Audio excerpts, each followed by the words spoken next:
앞서 전해드린 대로 서울대학교가 이 조국 전 법무부 장관을 교수직에서 파면하기로 결정했습니다. 네, 관련 내용 최진영 변호사, 조기현 변호사와 함께 자세히 짚어보도록 하겠습니다. 안녕하세요. 네. 안녕하십니까? 파면까지 3년 5개월이 걸렸어요. 왜 이렇게 오래 걸린 겁니까?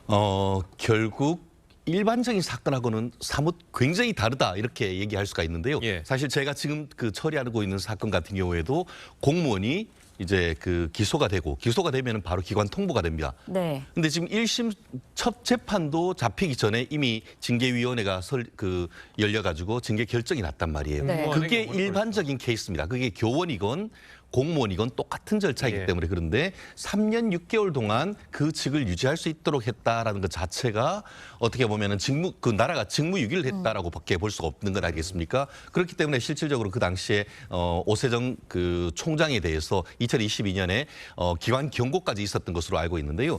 말씀드린 것처럼 일반적인 사안과는 굉장히 다릅니다. 그렇다는 점에서 지금 조국 전 장관에 대해 교수에 대해서는 서울대가 굉장히 특혜를 베풀었다라고 하는데요. 어쨌든 간에 지금 1심 판결이 선고되고 나서도 상당 시간이 지나서 이렇게 교원 징계 절차가 열렸다는 점에서 다른 사건과는 사뭇 다른 절차를 지나왔다라는 거 비판할 수밖에 없는데 예. 어쨌든 간에 최종적인 결정 자체는 늦었지만 최종적인 자체는 징계 수위 중에 가장 높은 파면이었던 점에서 많은 국민들이 좀 놀라는 것이 아닌가 생각을 합니다. 아니 그러면 서울대가 왜 다른 사건과는 좀 다르게 판단을 했을까요? 결국 이 부분과 관련해 가지고는 사안마다 다르게 판단을 할 수가 있겠습니다. 예. 결국 지금 본인 주장처럼 조국 전 장관의 주장처럼 아직까지 유무죄를 굉장히 다투기 때문에 그 결과를 보기 위해서 1심까지라고 보기 위해서 좀 미뤄졌다라고 볼 여지도 있긴 있습니다. 그렇지만 일반적으로 그렇게 봐주지 않습니다. 저도 지금 하는 사건 자체가 무죄를 다투고 있습니다만 첫 번째 재판 열리기도 전에 네. 징계가 난 것처럼 이번 같은 경우에 오히려 조국 전 장관에 대해서 지난 서울대 오세정 총장이 어떻게 보면은 조국의 이른바 호위무사로서 사실상 징계 절차를 온몸으로 막은 것이 아닌가 하는 그런 비판에서 자유롭기 어렵다고 저는 생각을 합니다. 네, 조국 전 장관 측 말씀해 주신 것처럼 일단은 서울대 측에서 이렇게 좀 징계 절차가 늦어진 거에 대해서 일각에서는 좀 지연하는 거 아니냐 이런 비판도 있었는데 조국 전 장관 측은 성급하고 과도한 조치라고 반발을 하고 있거든요. 어떻게 보시나요? 3년 5개월의 그 절대적 시간만을 보면 너무 늦은 게 아니냐라고 얘기할 수 있고요. 지금 변호사님 말씀대로 일반적인 사건에서는 기소가 되면 바로 징계 절차를 착수하고 징계 결정을 하는 사례가 많이 있습니다. 그런데 유무죄를 다투거나 법적 쟁점이 분명해서 실제 성급하게 징계 결정을 한 후에 판결이 다른 결과로 나온 경우가 있을 수 있기 때문에 이 사건 같이 당사자가 첨예하게 다투는 사건에서는 적어도 1심까지는 징계 절차를 미루는 경우가 왕왕 있습니다. 그리고 심지어는 또 이 1심 결과에 따라서 또 항소심에서 다툼의 여지가 있는 경우에는 사실심의 최종심인 항소심까지 기다렸다 징계하는 경우도 있기 때문에 이번 사례를 조국 교수에 대한 특혜다 이렇게 단정하는 것은 좀 무리가 있고요.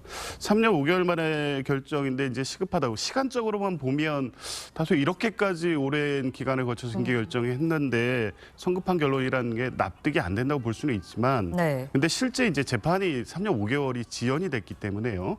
1심 결과를 보기 위한 부분이 있었고요. 더군다나 1심 결과를 보면 징계 사유 중에 이제 그 장학금 부분만 그 징계 사유 중에 인정이 됐는데도 불구하고 파면 결정에 이르렀습니다. 그런데 그 조민 씨의 부산의전 장학금 같은 경우에는 이게 최초의 뇌물죄로 기소가 됐다가 청탁금지법이 인정이 됐고 과연 이게 청탁금지법이냐에 대해서는 여전히 조국 장관 스스로가 다투고 항소심에서 충분히 다퉈볼 여지가 있기 때문에 이제 그런 차원에서 볼 때 항소심 판결까지 충분히 기다려도 되지 않느냐 이제 그럴 것을 기대했는데 나온 어제 파면 결정이 좀 성급했다 본인이 그렇게 판단하고 있는 것으로 보입니다. 네. 변호사님 보시기에도 성급하다고 보십니까?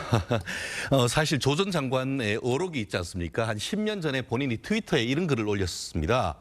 최종 재판 결과가 나올 때까지 기다려야 한다는 주장은 사건의 진실을 농단하려는 수작이다 이런 얘기를 한 적이 있습니다. 그렇다는 것처럼 말씀드린 것처럼 형사사건과 행정상 징계 절차는 완전히 다른 겁니다. 서로 직접적인 어떤 관계가 상당 부분 있는 건 사실입니다. 그런데 결국 어떤 케이스가 있냐면은 형사적으로 무죄가 나오지만 민사적으로는 손해배상 판결을 인정하는 케이스가 있듯이 형사적으로는 유무죄를 다툰다 하더라도 공무원의 청렴 의무라든가 예.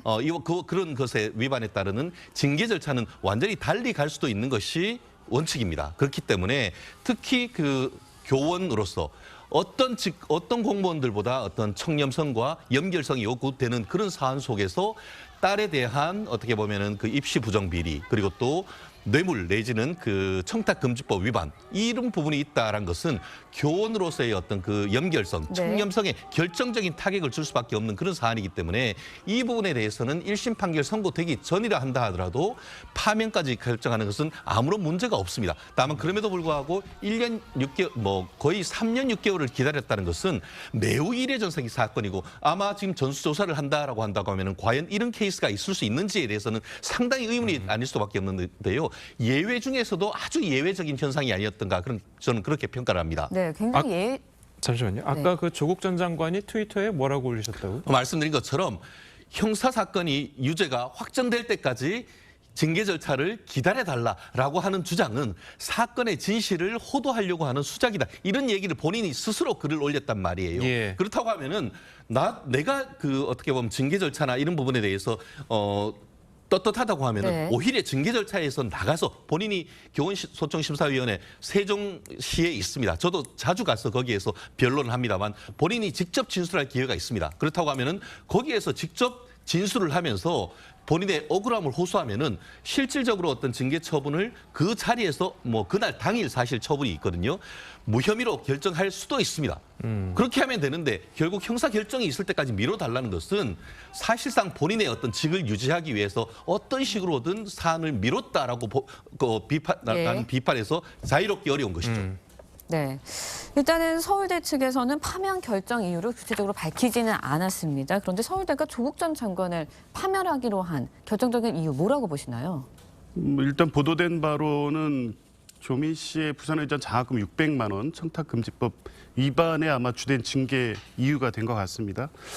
최초의 징계 사유는 이 장학금 문제가 있었고요. 사모펀드 운용 현황 보고서 증거 위조 교사 또 증거 은닉 교사 이 세 가지가 주요 징계 사유였는데 이 두 가지 그러니까 장학금을 제한 두 가지 사유는 실제 형사 재판에서 무죄로 판결이 나온 걸로 알고 있습니다. 그러니까 세 가지 사유 중에 이제 한 가지 사유만 남은 건데 네. 서울대 아마 징계 규정상 500만 원 이상의 금품 수수에 대해서는 파면까지 할 수 있다는 규정은 있는 것으로 알고 있습니다. 근데 과연 이게 일단 항소심에서 번복 여부를 차치하고라도 500만 원, 600만 원의 이 장학금, 그 장학금의 성격도 대가성 있는 뇌물이 아니고 청탁금지법 위반의 혐의로 됐는데 이게 이제 파면 사유에 이를 정도냐에 대해서 징계 양정에 대한 부분도 다툼의 여지는 있어 보입니다.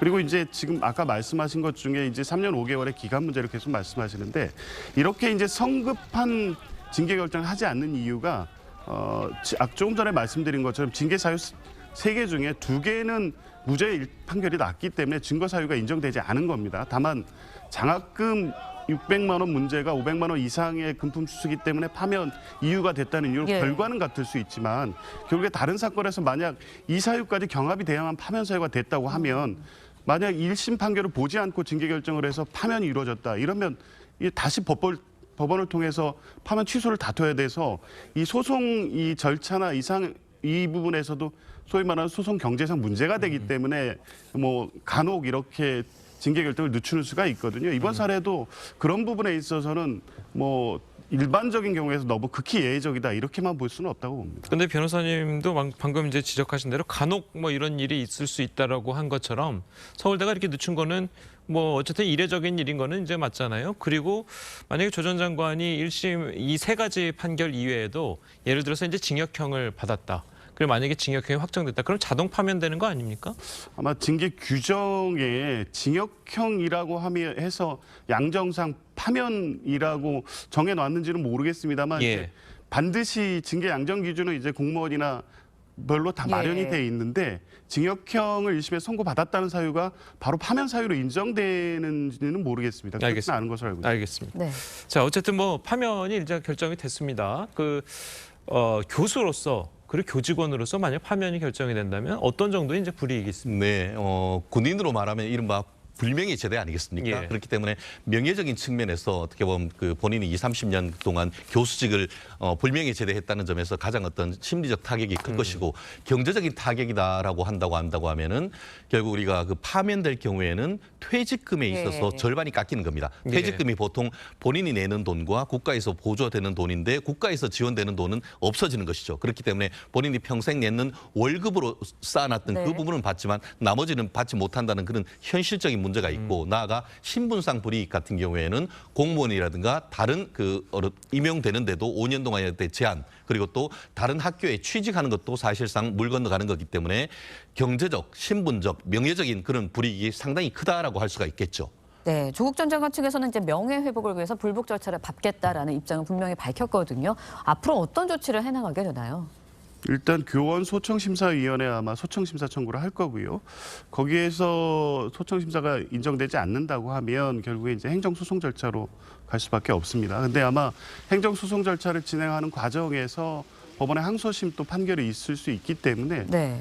형사재판의 항소심 결과가 이 파면 취소 처분, 소청심사는 뭐 기간이 정해져 있기 때문에 항소심 결정 이전의 결론이 날 것으로 보이고요.